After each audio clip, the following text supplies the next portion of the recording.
Here at Cordova Bay, we have every teacher on our staff working on inquiry projects, and most of those projects are done in collaboration with the teacher librarian, which is me. And one of the reasons we actually first started with this is that we realized it was important for kids to learn how to learn, not just to be learning facts and information. 3 years ago we started. We were afraid of how to get going with this because it seemed messy, it seemed scary, but we started with basically a model. Actually, we used the points of inquiry model. With this model, we learned ourselves about inquiry. We learned things about technology using this model, and we're now using this model with the children as well.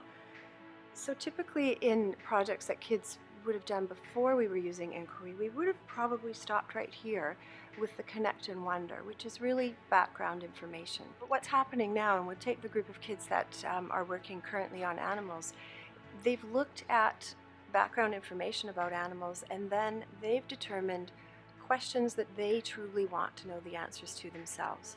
So with those questions, they've gone further. They've gone through the investigation phase, looking at both text resources and gathered resources for them on the internet.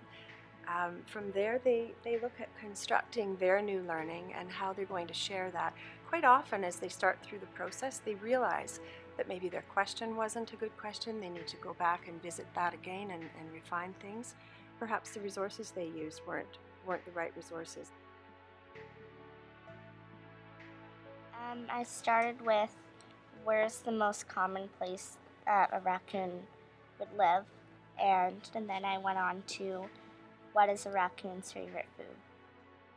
Because it's kind of a cool animal, the way that they have the black over their eyes and then they have kind of the rounded tail with different colors, and that they can jump, they can climb trees and things, they can do lots of things. Basically because they're cute.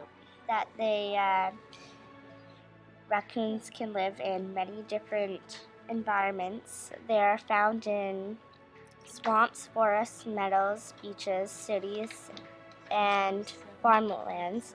Raccoons live in North and South America. They are found mostly in the eastern parts of the United States and Canada. One of the children realized that she hadn't actually answered her question and needed to go back and begin again investigating to truly answer what she wanted to know. I thought that chameleons would be really cool. When I look at this, what was your question? How do chameleons change color? When you read through what you've written down, can you tell me if you've answered your question? Really? What is this information telling me? It's just telling like how it does and what can it do, but it's not telling me how it does it. It looks to me like you found out why it changes color. But like you said, you didn't answer how it changes color. Now, you've done your investigating, but you haven't answered your question. What do you need to do now? I have to go back maybe and see if I can, or go and research again and see if I can find. Right, do a little more investigating, and that's okay. That's what learners do. I found that how they do it, that there's cells and there's 3 layers on top, and the top layer is red and yellow. Below is a second layer. These contain blue or white. So now you know how. And that's new learning for me too. I picked the peregrine falcon. Why did you pick the peregrine falcon? It's fast, it flies fast. I'm interested in it. It appears out of nowhere. Okay, so what was your question after you looked at your background information on peregrine falcons? What was your question? How do peregrine falcons fly so fast, and how do they fly so fast? So how do peregrine, that's a good question. Did you know the answer before you started? No. Right. So where did you look for your information? I looked in books and Whereabouts on the computer? on the library page on Research Help. Okay, that was a good idea. And what did you find out? Was there one answer? I couldn't really find a thing on Retrip. research help on peregrine falcons. So what was your best resource? My best resource was Wikipedia. Was it? And what about the book you had in the classroom? Where was that book? Was that a good one? Yeah. What's that book about? It's the peregrine falcons. So that was helpful. How do peregrine falcons fly so fast? What 3 things did you find out? Wingspan, pointy wings, and diving a lot. So what about the wingspan? How does that help them fly fast? Well, they need big wings to fly fast. Okay. And what about the diving part? The diving is faster than flying straight or upwards. Uh-huh. Okay, and what was the 3rd thing? It's pointy wings. And what about the pointy wings? The pointy wings are made for speed. So those 3 things all together help that peregrine falcon fly so fast. That's awesome. You know what I was really excited about with you is just the different ways you found information. You didn't have to just look in one place. You have a lot of different places that you can look for information. What's your favorite place to look for information? Well, I think it's on the computer. Is it? Do you always find what you want on the computer? No. My animal's a guinea pig. I picked them because I have 2 and I want to learn more about them. How short is a guinea pig's memory? So I just wanted to see how short it was.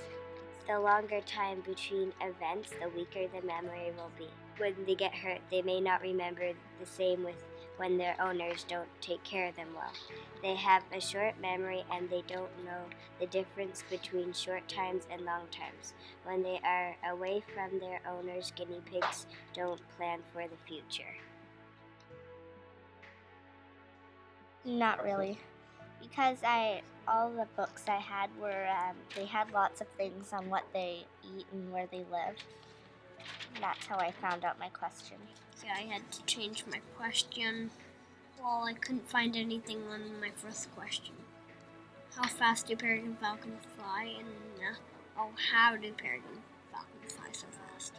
I had trouble trying to find the answer because I looked through a lot of books and websites and I still couldn't find it.